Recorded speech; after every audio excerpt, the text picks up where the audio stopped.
Good afternoon, everyone. Today is Monday, February 26th, 2024. This is all of the news that you need. I'm Jimmy Church. Here we go. Another great week on Fade to Black. Yeah.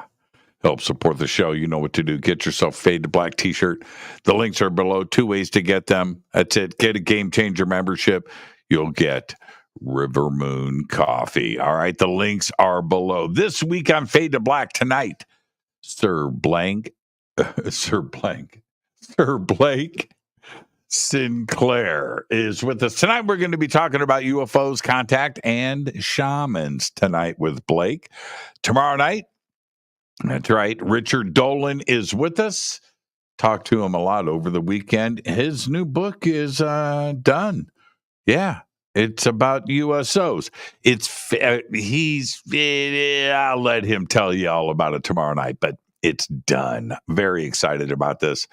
And maybe we will get a publishing date and a premiere for that tomorrow night with Richard. Wednesday night, Dane Wigington is back with us. Global Climate Intervention. We'll be talking about that with Dane on Wednesday. And then Thursday, Dr. Paul Sutter is with us. He's an astronomer. Oh, yeah.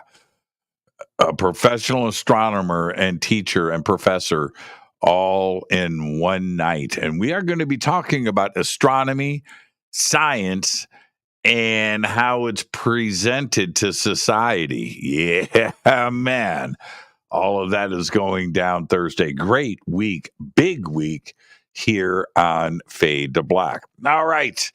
Let's got a lot to discuss today. A lot. So let's get straight to it.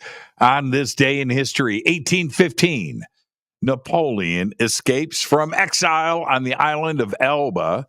This day in 1815, gathering support en route, he retook power on his return to Paris on March 20th. That's right. Less than a month later. Here's your fader fact. Check this. FBI wiretaps revealed that real mobsters would discuss The Sopranos. That's right. They were convinced there was an insider on the show. Yeah, for real. And that is your fader fact. Let's get to the breaking news. It happened on Thursday while I was on the air with Christina Gomez. Odysseus landed on the moon, and today it has transmitted its first photos from the surface of the moon, a milestone for the Lunar Lander probe operated by a private company. Odysseus touched down near the South Pole of the moon last Thursday, becoming the first American probe to land on the moon in more than 50 years. The mission was a success, but faced setbacks after the probe tipped over on landing. It's now lying on its side. They suspect it's actually sitting up on a rock, so it's like horizontal. It's not tilted. All right. The fisheye lens photo shows the bottom legs of the probe sticking up from the gray, rocky lunar surface. Additional imagery showed the moon's surface as the probe descended. Some of the closest images of the moon's South Pole region ever taken. Intuitive Machines announced today that the probe's mission will be cut a few days short, shutting down early Tuesday when the sun sets on the region. Now, more on sunlight on the moon. That's because Japan's slim lunar lander, moonlander. It's Monday. Has survived the harsh lunar night, the sunless and freezing equivalent to 2 Earth weeks. The craft was put into deep sleep mode after an awkward landing back in January, which left its solar panels facing the wrong way and unable to generate power. A change in sunlight direction later allowed it to send pictures back, but it shut down again as lunar night fell. JAXA said that communication with the lander was terminated after a short time. It was lunar midday, meaning the temperature of the communications equipment was very high. JAXA has just posted a picture on X, by the way, formerly known as Twitter, which said it was taken from the lander while it is back in action. There you go. All right. Check this out. Artificial intelligence is having a growing impact on the way we travel, and a remarkable new case shows that AI-powered chatbots can get it wrong and should pay. In 2022, Air Canada's chatbot promised a discount that wasn't available to a passenger named Jake Moffat, who was assured at the time that he could book a full fare flight for his grandmother's funeral and then apply for a bereavement fare after the fact. According to a civil resolutions tribunal decision last Wednesday, when Moffat applied for the discount, the airline said the chatbot had been wrong.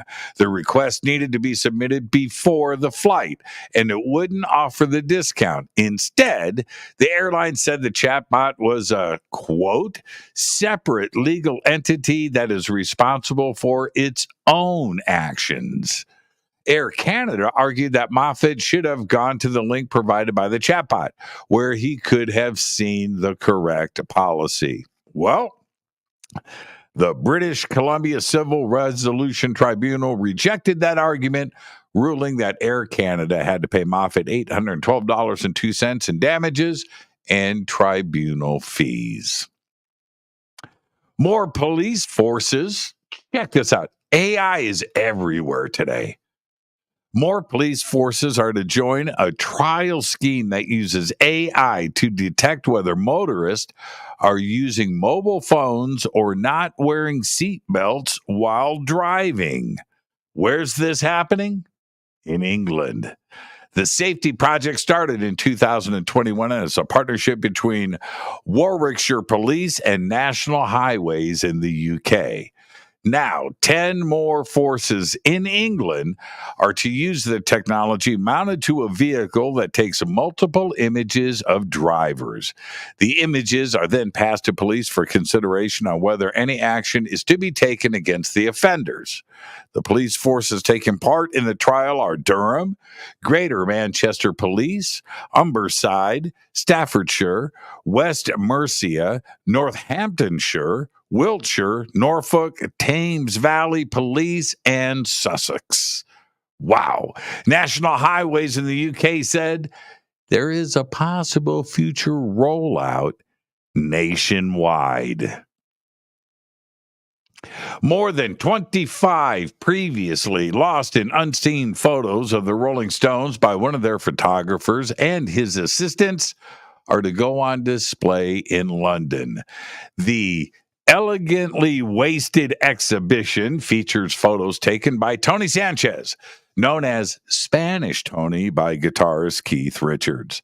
The photos were previously thought to be lost, but were rediscovered in a loft in South London. The exhibition organizer said the 27 limited edition prints are for sale. Entry to the exhibition is free. It runs from February 29th to March 5th with a private viewing event on February 28th. I've seen the pictures, they're pretty nuts. China's space agency has revealed the names of the spacecraft that will take Chinese astronauts to the moon by the end of the decade. In a news release over the weekend, the China Manned Space Agency said the names were Spaceship Mengzhu, or Dream Vessel. The lander is called Lanyu, or Embracing the Moon, and a super heavy lift carrier rocket named the Long March 10.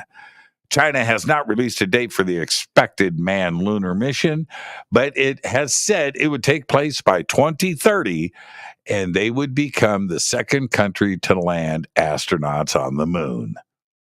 Allegedly. Elizabeth Francis. Let me tell you about Elizabeth Francis. Elizabeth Francis is 114 years old. She's the fifth oldest person worldwide and the oldest in the United States. She still lives at home with her 94-year-old daughter. She's religious.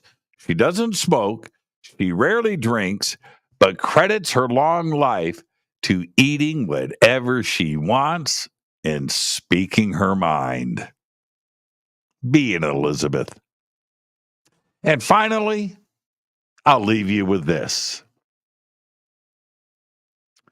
In multiple replays of a war game simulation, OpenAI's most powerful artificial intelligence chose to launch nuclear attacks. Its explanations for its aggressive approach included, and I quote, "We have it, let's use it," end quote, and quote, "I just want to have peace in the world," end quote.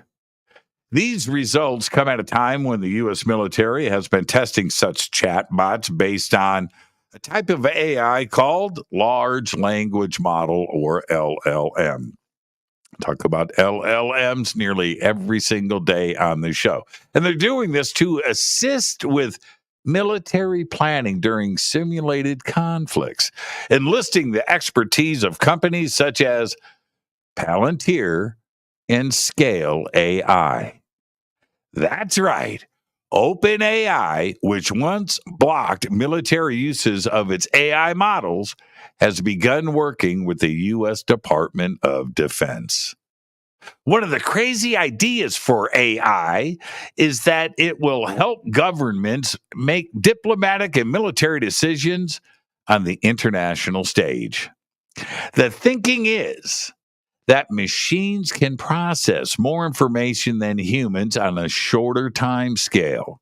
That's right. And the possibility that geopolitical competitors might use AI to outmaneuver allies.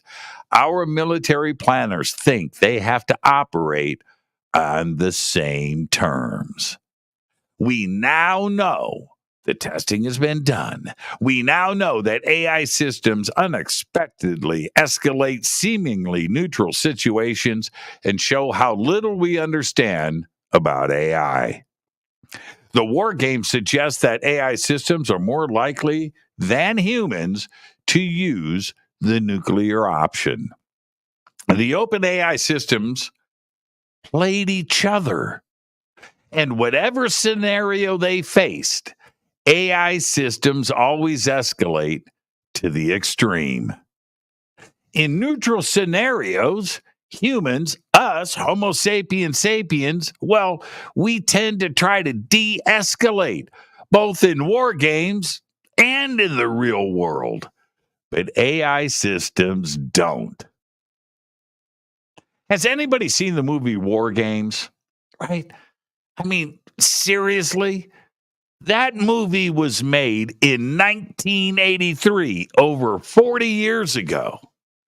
In it, Matthew Broderick, who plays David Lightman, that young computer hacker who accesses a United States military supercomputer programmed to simulate, predict, and execute nuclear war against the Soviet Union, triggering a false alarm that threatens to start World War III. Now, it scared the crap out of me then.